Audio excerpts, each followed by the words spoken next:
Buenos días, compañeras y compañeros. Resuelvo una cosa acá con la computadora y arrancamos en un minuto.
Buenos días de nuevo. Ahora sí, arrancamos con nuestro tema de hoy.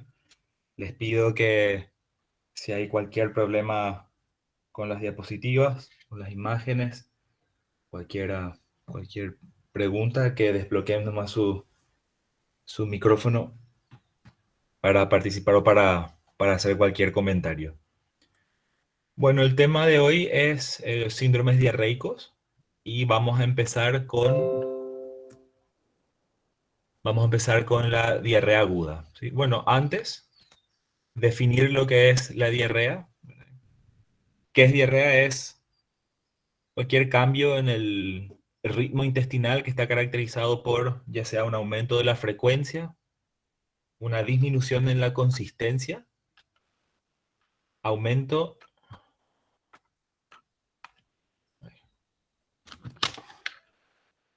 aumento del volumen y aumento también puede ser en el peso de las heces, ¿sí? Que el número ahí que se solía usar mucho es de 200 gramos, pero eso también es discutible porque se sabe que dependiendo de la constitución o de los hábitos alimentarios de algunas personas, eso puede ser muy variable, ¿verdad? Pero eso era una cifra que clásicamente se usaba como punto de corte para el estudio de la diarrea.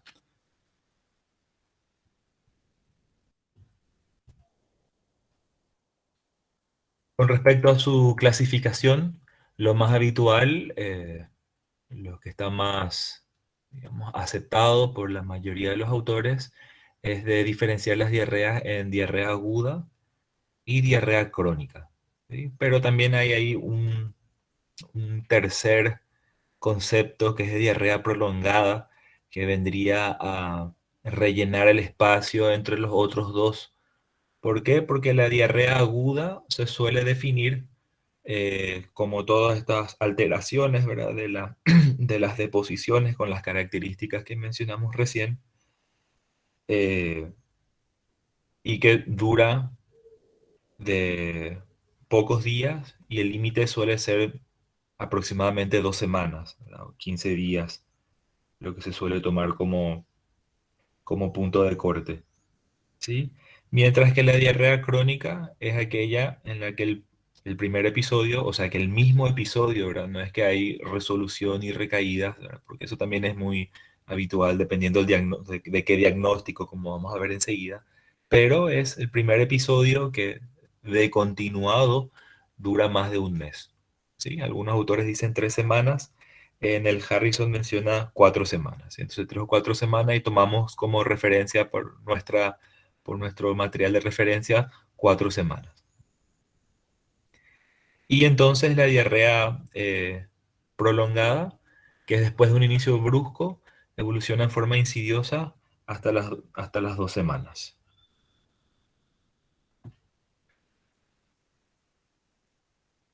A partir de, bueno, entre 2 semanas y 4 semanas sería. Entonces, diarrea aguda, de pocos días hasta 2 semanas, entre 2 y 4 semanas sería diarrea prolongada, y más de 4 semanas, entonces le llamamos diarrea crónica. Eh, Nos adentramos entonces primero en lo que es diarrea aguda. Con respecto a la magnitud del problema, entonces, como ustedes ya se imaginan, por lo que es la frecuencia, ¿verdad? La diarrea como motivo de consulta principal es uno de los más frecuentes, ¿verdad? En- en la práctica clínica, tanto en urgencias como también en atención primaria. Y como ven acá en la diapositiva, es la segunda causa de muerte en niños en los países del tercer mundo, ¿no? O sea que la diarrea, sobre todo las diarreas infecciosas, por supuesto, ¿verdad? Como parte de las etiologías infecciosas que siguen siendo un componente importante de lo que es la mortalidad en los países en desarrollo. Entonces es uno de los responsables de la mayor cantidad de fallecimientos en niños a nivel global. La diarrea aguda es uno de los diagnósticos más comunes, lo que mencionamos, en los Estados Unidos se estima unos 99 millones de episodios de diarrea aguda en adultos anualmente, y de ellos acuden a consulta 8,2 millones y 1,5 se internan, ¿verdad? O sea que menos del 10%. Claro, eso como vamos a ver enseguida también, como es un signo muy, muy habitual, ¿verdad? La mayoría de los casos de diarrea, ¿verdad? Suelen ser autolimitados, es decir, se resuelven solo en cuestión de horas o pocos días, ¿verdad? Entonces los casos que lleva a la gente realmente a consultar, entonces es bastante menor de lo que se estima que es como síntoma, ¿verdad? En la población, como se menciona acá, de 99 millones, ¿verdad? En Estados Unidos, que es donde generalmente se tienen mejores, eh, por la literatura publicada hay mejores datos estadísticos. Entonces eso es orientativo, pero también asumimos de que eso también va a variar dependiendo del lugar y sobre todo si son países en vías de desarrollo, como el nuestro, ¿verdad? Nuestro país que lastimosamente todavía eh, hay mucho, ¿verdad? De mortalidad infantil asociada a patologías o síndromes diarreicos. Las diarreas entonces tienen diversas causas y un significado clínico y pronóstico que puede ser muy variable, ¿verdad? De algo muy leve o insignificante, como recién decíamos, que incluso puede ser autolimitado, ¿verdad? O sea, que se resuelve solo sin necesidad de intervención, o muy grave y hasta mortal. Diversos factores influyen en la evolución y el pronóstico, como la causa, ¿verdad? El agente etiológico, también la edad del paciente, ¿verdad? Sabemos que por cuestiones bueno, de franja etaria, tanto la frecuencia de diagnóstico como también las complicaciones de las patologías con diarrea afectan más a las edades en los extremos, ¿verdad? Del espectro, o sea, en la infancia, sobre todo temprana, y también a la tercera edad, ¿no? Los adultos mayores. También va a variar mucho, va a afectar la evolución y el pronóstico si es que hay alguna otra patología asociada, y como siempre, también el estado inmunológico del paciente. ¿Sí? Si es que hay una enfermedad, o sea, si es que hay un inmunocompromiso o no.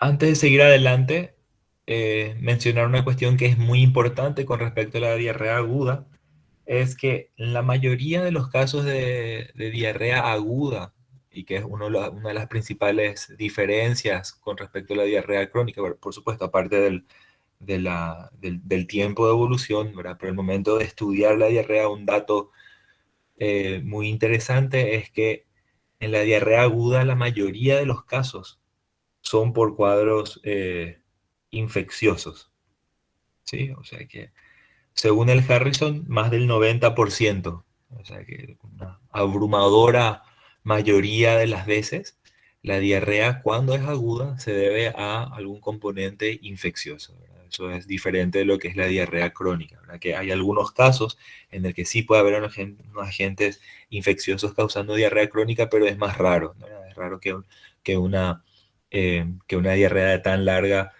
evolución sea causada por un agente infeccioso, ¿verdad? Es raro que con todo ese tiempo no se resuelva, ¿verdad? O que no se agrave el paciente. Em, ¿Qué más puede? Bueno, al abordar un paciente con diarrea aguda debemos establecer la gravedad clínica del paciente a través del estudio de los componentes de la diarrea, ¿verdad? Si es solamente una diarrea acuosa o también hay gleras, si hay moco, si hay sangre, si hay pus, también si hay otros síntomas asociados, ¿verdad? O sea, si es que es solamente si es solamente las deposiciones diarreicas o también hay, por ejemplo, dolor abdominal, fiebre, deshidratación, ¿verdad? Podríamos incluir también ahí náuseas, vómitos, ¿verdad? Que clásicamente también suelen formar parte de la constelación de síntomas de la gastroenteritis aguda, por ejemplo. La duración de la enfermedad, si es más o menos de 7 días. El ambiente epidemiológico, para tener en cuenta la contaminación de alimentos.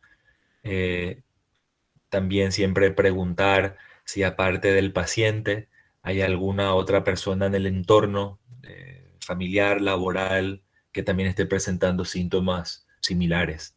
Y como ya mencionábamos recién, la competencia inmunológica del paciente. Bueno, más con respecto a la epidemiología, de nuevo en Estados Unidos, la incidencia es de aproximadamente 40 casos por 100.000 habitantes al año. Ya mencionábamos hace un rato que es más frecuente bueno, más frecuentemente, digamos, se complica en niños en la infancia temprana y también en adultos mayores. También es muy importante el área geográfica, ¿sí? Más en los países tropicales y sobre todo si es que está asociado a viajes, ¿verdad? Uno de los diagnósticos, eh, digamos, más frecuentes dentro de lo que es del capítulo de diarrea es la enfermedad del viajero, ¿sí? Que se asocia a esos cambios en la dieta o la exposición, ¿verdad? A ciertos componentes eh, infecciosos, ¿verdad? Por una persona que no está acostumbrada a ese entorno alimentario y que, ¿verdad? Desencadena esa, esa diarrea o esa gastroenteritis que se conoce como la diarrea del viajero. También hay, en cuanto a la epidemiología, tener en cuenta la estación. En nuestro país es muy habitual, bueno, en la mayoría de los países hay como un recrudecimiento, hay un aumento, un pico, un incremento en el diagnóstico o en las consultas por diarrea en el verano, ¿verdad? En comparación con el invierno, ¿verdad? Y eso, como ustedes se imaginan, también tiene mucho que ver con la calidad de los alimentos, el estado de conservación de los alimentos, que muchas veces se pierde, ¿verdad? O sea, se deteriora o...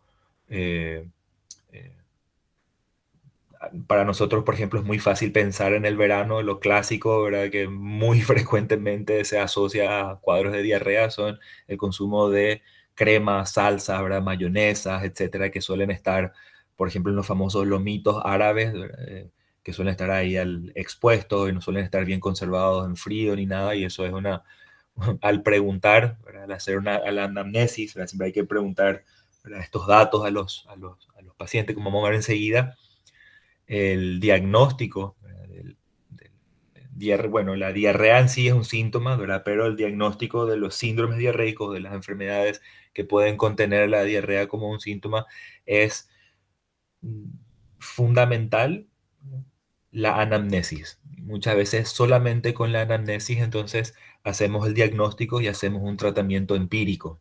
Solamente en algunos casos en el que hay dudas o hay recurrencia, etcétera, entonces, bueno, o si la sintomatología asociada lo amerita, ¿verdad? Porque es más complejo, entonces sí se hacen pruebas complementarias, pero como decíamos hace un rato, la mayoría de los casos de diarrea entonces son leves a moderados, entonces muchísimas veces se hacen tratamientos empíricos por parte del personal médico y muy frecuentemente también la- el propio paciente.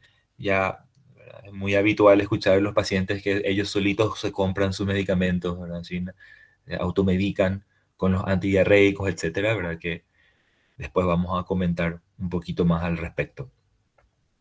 Entonces, tener en cuenta también, ¿verdad? La estación del año para considerar si puede ser una diarrea infecciosa o no, ¿verdad? Entonces, aumenta en los periodos estivales, en el verano.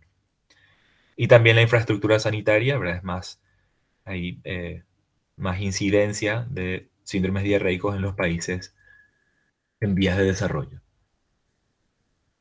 Con respecto a los factores de riesgo ¿verdad? Relacionados con alimentos, ¿verdad? Consumo de mariscos, de ¿verdad? Pescado, o sea, frutos de mar, sobre todo los crudos. ¿verdad? Y esto también, bueno, esto en todos los países, incluso los que tienen costa. ¿verdad? Pero en nuestro país también siempre prestar atención a este detalle porque a no ser que sean peces de río, muchas veces los cuadros diarreicos asociados a consumo de peces de mar es justamente porque no se mantiene la cadena de frío ¿no? Para la comercialización de los mariscos, ¿verdad? Los calamares, las ostras, etcétera.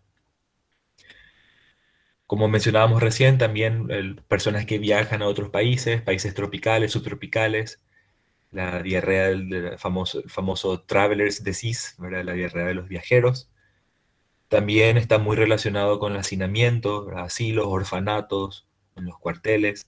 También es muy habitual la diarrea asociada al uso de antibióticos, porque como ya mencionamos más de una vez en otras clases, el uso de antibióticos lastimosamente no está teledirigido a una bacteria en particular, ¿verdad? Sí a un espectro, pero sabemos entonces que el efecto de los antibióticos se lleva por delante, o sea, se barre no solamente los patógenos, sino que también muchas de las bacterias saprófitas o habituales ¿verdad? De la flora bacteriana normal, entonces dando también lugar a la diarrea.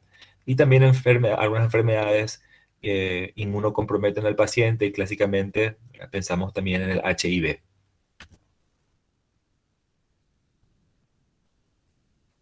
Bueno, acá está lo que mencionamos recién, la mayoría de los casos de las diarreas agudas se debe a infecciones, ya sea bacterianas, virósicas o parasitarias. Acá tener en cuenta de que la mayoría de los casos de diarrea aguda, ¿verdad? Decíamos que la mayoría son infecciosos, pero dentro de los infecciosos recordar también que la gran mayoría, más del 70%, es a causa de virus, ¿sí? Y con eso que estamos tratando de enfatizar es que el tratamiento con antibiótico muchas veces no es necesario, eh, eh, incluso puede ser contraproducente por lo que recién mencionábamos, ¿no? La diarrea asociada a antibióticos. Y recordar también que la prescripción inapropiada de antibióticos es el motivo de mala praxis más habitual en medicina. Así como también mencionábamos en el capítulo de respiratorio, que sobre todo las infecciones respiratorias altas, con gran diferencia, son causadas por virus y entonces muchísimas veces, como decimos coloquialmente, de balde usamos antibióticos y en este capítulo es lo mismo. ¿sí? La mayoría, entonces más del 70% de las diarreas agudas son por virus. Por eso es muy importante hacer una anamnesis, hacer un interrogatorio bien pormenorizado, detallado, ¿verdad? Y preguntando por todos estos detalles para no hacer una mala práctica, para no prescribir inapropiadamente antibióticos y por otra parte también cuidarnos de no dejar pasar un cuadro diarreico que pueda ser por bacteria, ¿verdad? Y poder establecer un tratamiento apropiado y de forma precoz. Bueno, acá mencionan los diferentes microorganismos, ¿verdad? Entre las bacterianas, los clásicos son la Shigella, Salmonella, la Escherichia coli. Entre las virósicos, sobre todo el rotavirus, ¿verdad? En la población pediátrica que mencionábamos que suele tener mucha diarrea, el rotavirus es uno de los más frecuentes, así también como el adenovirus. El virus Norwalk, no, ese es más raro. Y también, aparte de bacterias y virus, otra causa de diarrea infecciosa muy habitual en nuestro medio son las parasitarias. Entre ellas, una de las más habituales es la Yardia, pero también la Entamoeba estelítica, Cryptosporidia, Ciclosporidia, etc. Y en un 10%, o sea, de las diarreas agudas, puede estar causada por la etiología puede ser no infecciosa, ¿sí? Como la asociada a antibióticos, que recién mencionamos, la ingesta de azúcares no absorbibles, ¿verdad? Como el sorbitol, y también por otras causas, como por ejemplo isquemia intestinal.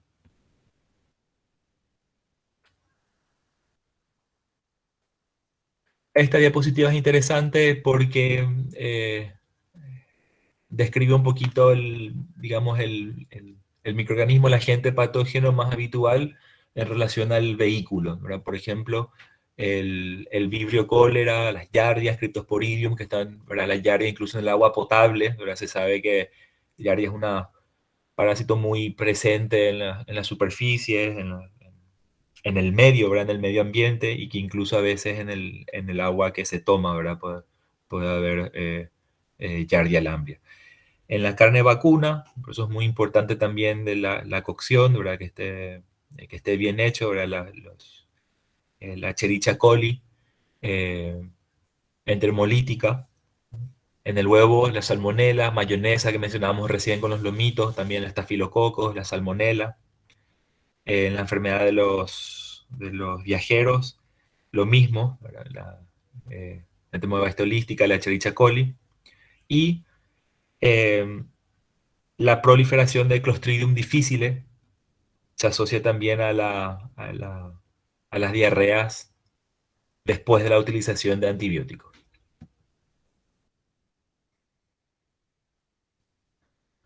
Con respecto al mecanismo de acción, ya sea el mismo agente infeccioso o las toxinas que producen pueden agredir la mucosa del intestino, produciendo entonces una ulceración y eso acarrea la pérdida de agua hacia la luz intestinal, ¿sí? La secreción de solutos, de electrolitos y de agua hacia la luz intestinal. Se destruyen las vellosidades intestinales y estimula a través de la reacción inflamatoria la liberación de sustancias que aumentan la secreción y la motilidad, por ejemplo, ¿verdad? Cuando no, las prostaglandinas y las interleucinas.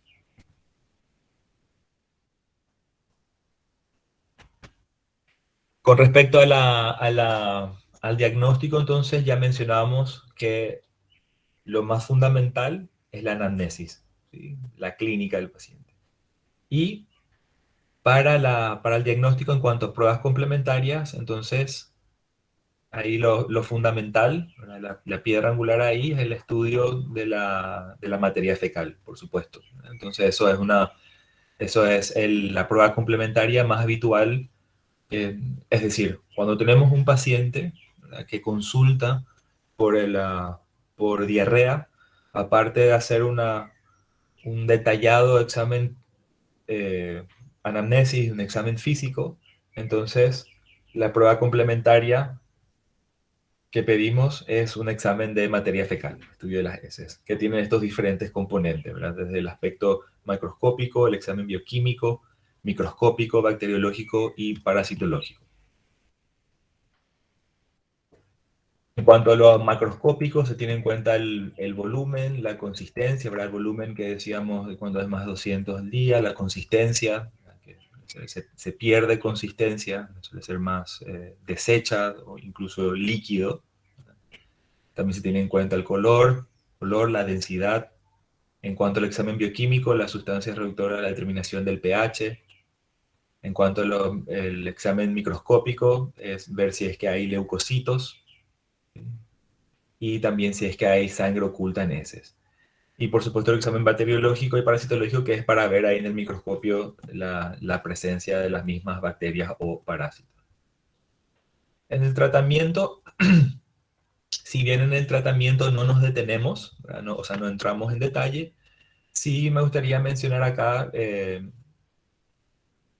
enfatizar lo que decíamos al comienzo, de que gran número de las diarreas son autolimitadas, ¿verdad? Que se curan solas, ¿sí?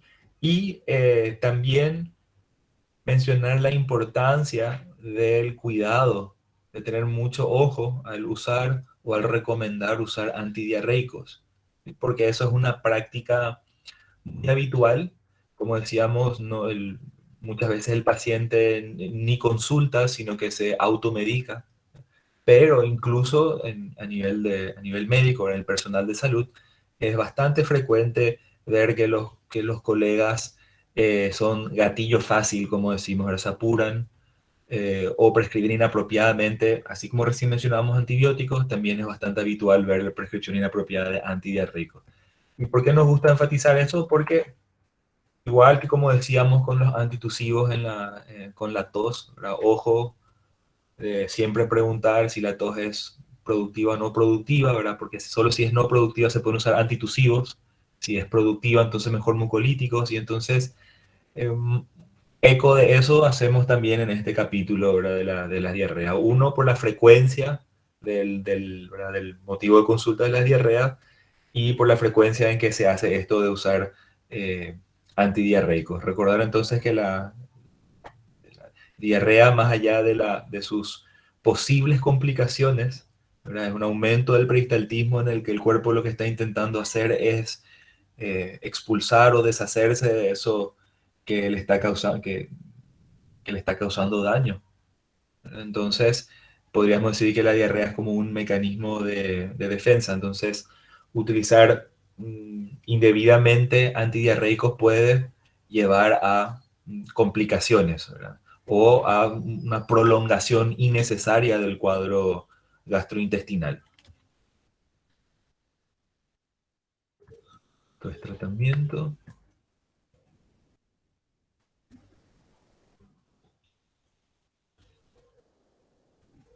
Bueno, otras causas de diarrea aguda, aparte de los mencionados, también puede ser por los laxantes, por, o sea, inducidas por drogas como los laxativos, como el polietilenglicol, por ejemplo, la que es el macrogol, algunos antiácidos, el magnesio también que puede producir diarrea, algunos digitálicos, un medicamento que ahora se usa menos, pero que se solía usar muchísimo más para la hiperuricemia, para la gota, es la colchicina, que produce mucha diarrea. Bueno, entonces eso con respecto a diarreas agudas. Y entramos entonces en lo que es diarrea crónica, que decíamos al comienzo, que es la diarrea que dura más de un mes. O también podemos incluir acá en este apartado, son las diarreas que se van haciendo de forma reiterativa a través del tiempo. Recordar, como mencionamos hace rato, que acá más rara, es más raro que sea causado por algún agente infeccioso. En cuanto a la diarrea crónica, es importante tener en cuenta la clasificación fisiopatológica, ¿verdad? Porque eso también tiene una utilidad en cuanto al diagnóstico y al tratamiento. Entonces acá pueden ver los diferentes tipos de diarrea crónica, donde tenemos la secretora, la exudativa, la osmótica, la motora, y cuando hay una combinación entre cualquiera de las anteriores, es una diarrea crónica de tipo mixto.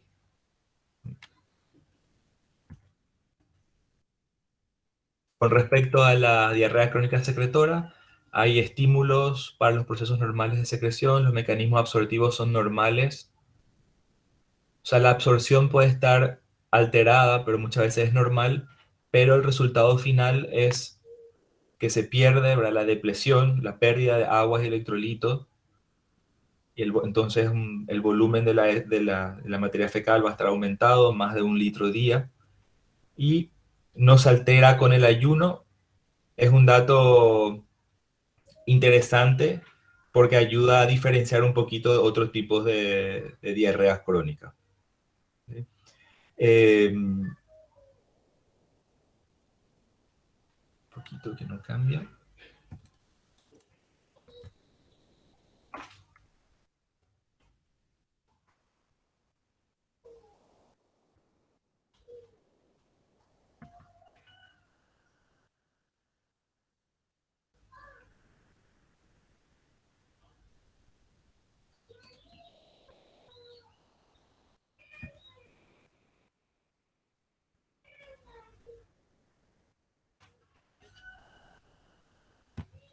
A ver, un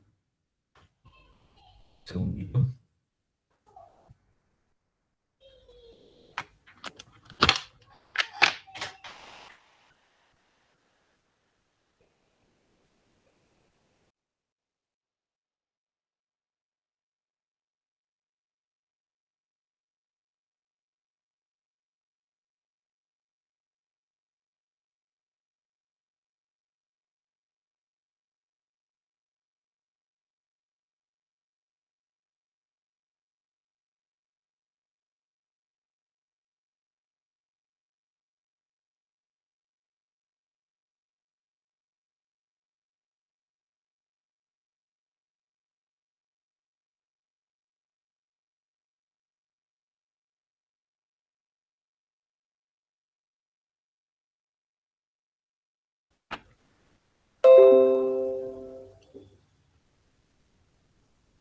Ahora sí, disculpen.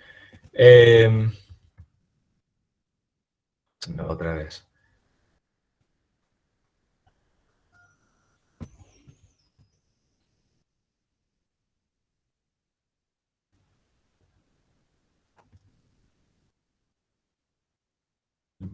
Bueno, con respecto a las diarreas, seguimos con las secretoras, entonces están muy relacionadas con las hormonas intestinales, ¿sí?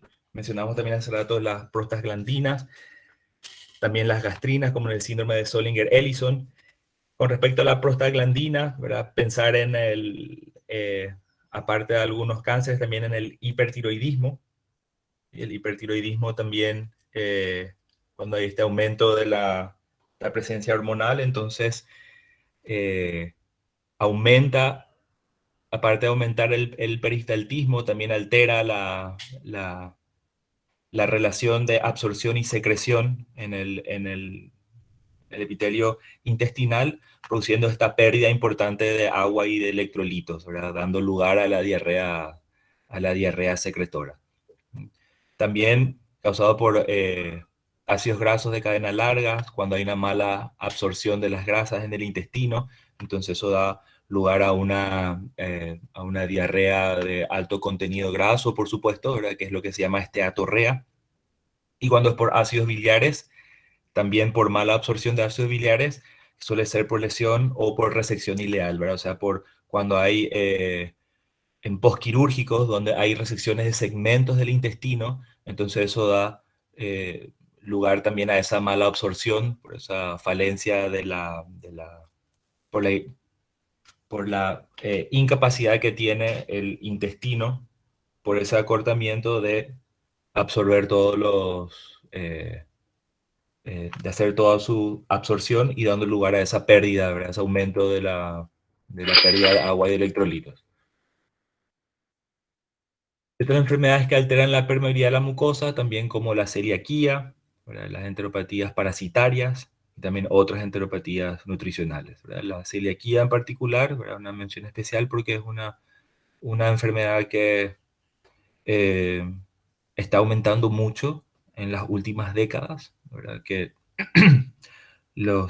todavía no está muy claro, ¿verdad? Del por qué, o sea, ciencia cierta, no se sabe del por qué de ese aumento significativo en el diagnóstico, ¿verdad? Si es que es eh, por cuestiones de la elaboración, el proceso de elaboración industrial de los alimentos, la forma en que se tratan y se procesan los alimentos, etcétera, ¿verdad? Pero hay digamos que hay un aumento a nivel global del diagnóstico de celiaquía. También otros como neoplasias, como los adenomas velloso rectal, que también es relativamente frecuente y puede dar lugar a una diarrea crónica tipo secretora. Y algunos laxantes, como el aceite de ricino, la cáscara sagrada, que suelen ser muy utilizados por la población.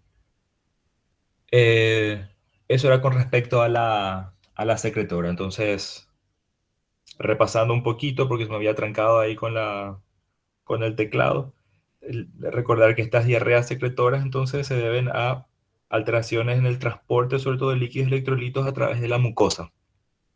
¿Sí?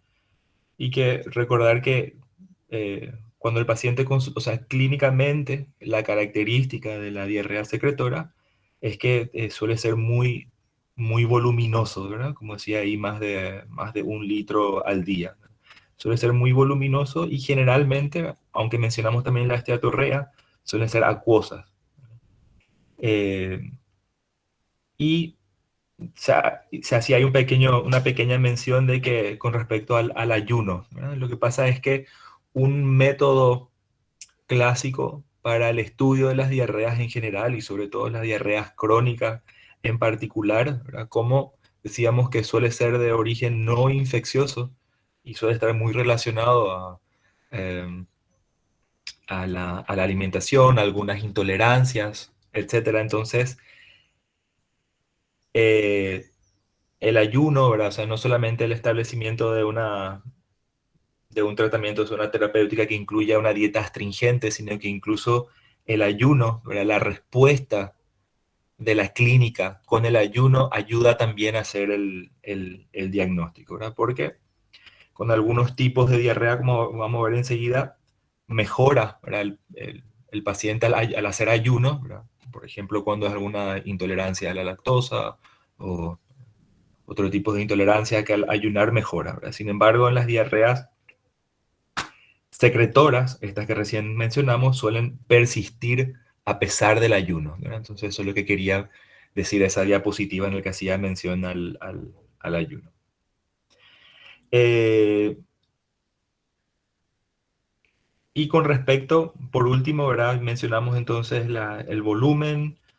eh, con respecto a la clínica también, las diarreas secretoras suelen ser no dolorosas, persisten a pesar del ayuno y la osmolaridad también suele estar entonces comprometida. Pasamos entonces a la exudativa.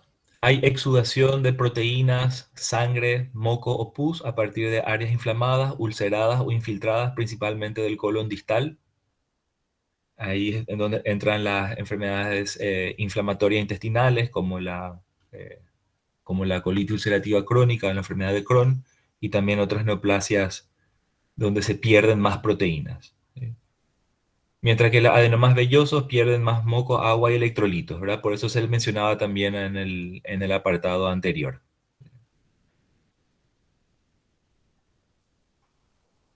Entonces, tener en cuenta con respecto a las neoplasias acá, aparte de los adenomas vellosos, que también pueden estar acá, los adenocarcinomas. Y también otras causas de diarreas crónicas exudativas, aunque decíamos que suelen ser no infecciosos, acá también pueden estar los parásitos. Otro tipo de diarrea crónica es las osmóticas, que ocurren cuando los solutos que no son absorbibles permanecen en la luz intestinal. Si la carga de solutos de agua excede la capacidad absortiva del colon, entonces se va a producir la diarrea osmótica.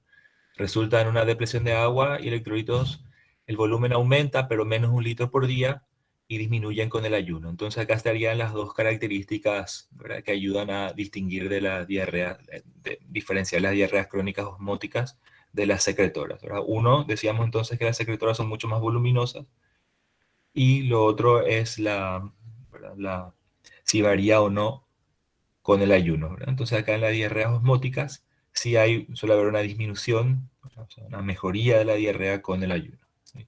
Y también lo que es importante acá es que, como ya lo dice el nombre, que hay una gran brecha osmótica. Puede ser por mala absorción de hidratos de carbono, intolerancia a los disacáridos, como el sorbitol, a la lactosa, a los laxantes salinos, como los que tienen eh, entre sus componentes iones sulfatos, fosfatos, magnesio y otros. Cuanto a las diarreas crónicas motoras, hay un tránsito intestinal acelerado que disminuye el tiempo de contacto de la mucosa con los nutrientes. Por otro lado, un tránsito retardado predispone a la estasis, bueno, eso es ¿verdad? Por mencionar también, ¿verdad? Que en el caso contrario, cuando hay un hipoperistaltismo, o sea, cuando hay por ejemplo, un ilio después de una cirugía, por ejemplo, entonces eso da lugar a estasis, sobrecrecimiento bacteriano. Para una absorción completa se necesita una superficie absortiva suficiente y un tiempo adecuado de contacto, ¿verdad? Entonces, no es solamente la superficie, que hace rato mencionábamos que suele, eh, se suele afectar, sino que también el tiempo, ¿verdad? La superficie, pero también el tiempo en el que ¿verdad? El bolo está en contacto con esa superficie. Entonces acá de nuevo, si es que hay una resección quirúrgica, por ejemplo, va a haber una disminución de la superficie absortiva.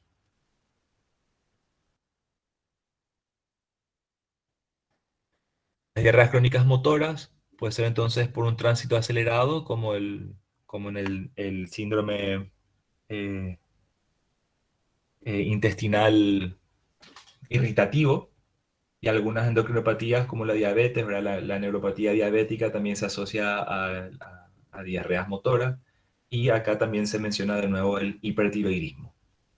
Son enfermedades endocrinológicas que pueden dar lugar a diarreas crónicas.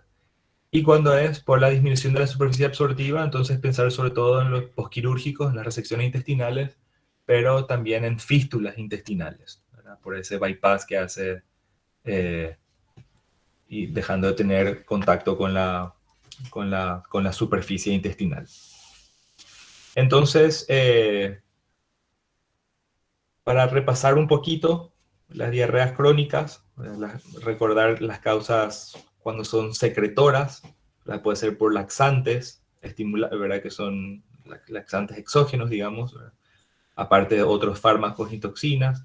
No mencionamos ahí, pero también una causa muy habitual de diarrea secretora es por el alcohol, ¿sí?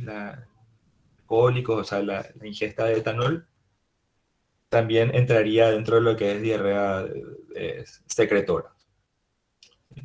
Eh, Decíamos que más rara vez infecciosas, pero algunas veces también algunas infecciones bacterianas o parasitarias y algunos tumores, ¿verdad? Como mencionábamos el adenoma velloso colorectal, que también puede estar eh, entre, entre las causas osmóticas. Entonces recordar los laxantes, pero que son más de tipo osmótico, ¿verdad? Como veíamos recién, los que tienen magnesio.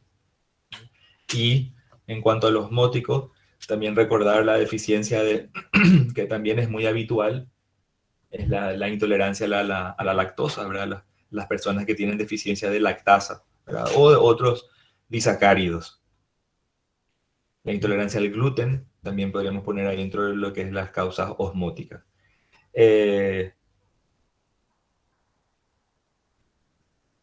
y con eso creo que cerraríamos. Hay también dentro, si se fijan en el Harrison, van a ver también que hay un pequeño apartado donde habla de diarreas crónicas que son por causas simuladas, ¿verdad? Como una pseudodiarrea, donde menciona el síndrome de Munchausen, ¿verdad? El famoso síndrome de Munchausen, pero que son digamos, no solo diarreas, sino que personas que son hiperfrecuentadoras, hiperdemandantes, ¿verdad?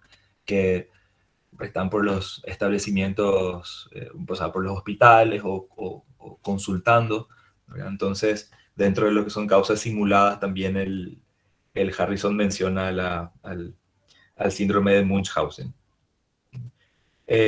Bueno, eso sería entonces todo con respecto a los síndromes diarreicos. ¿Sí? Para terminar, entonces, recordar los conceptos clave, es que las diarreas con gran diferencia suelen ser más agudas que crónicas. Dentro de las agudas, la gran mayoría de las veces son de causas infecciosas.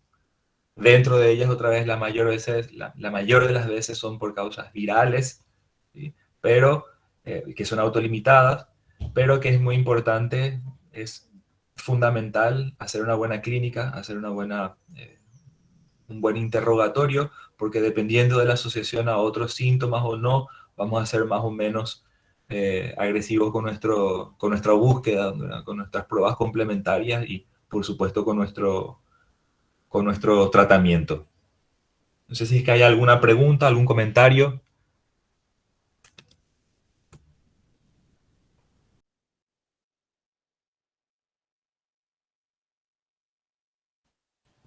Creo que no, doctor. Bueno, en ese caso entonces les agradezco. Doctor, yo tengo Sí, una consulta, pero no es de la clase, sino que quería disculpa. saber cuándo van a subir una planilla a las notas, porque la verdad que todo el semestre por ahí estuvimos esperando. Planilla de notas. Voy a hablar con el jefe, con el doctor Solano, y voy a insistir para terminar de confeccionar la planilla entonces para que esté disponible para ustedes. Muchas gracias, doctor. Dale. Gracias, profe. ¿Sí? No, gracias. Ah, pensé que era una pregunta. Gracias a ustedes por su atención y nos vemos la próxima. Gracias, profe. Gracias, doctor. Gracias, doctor.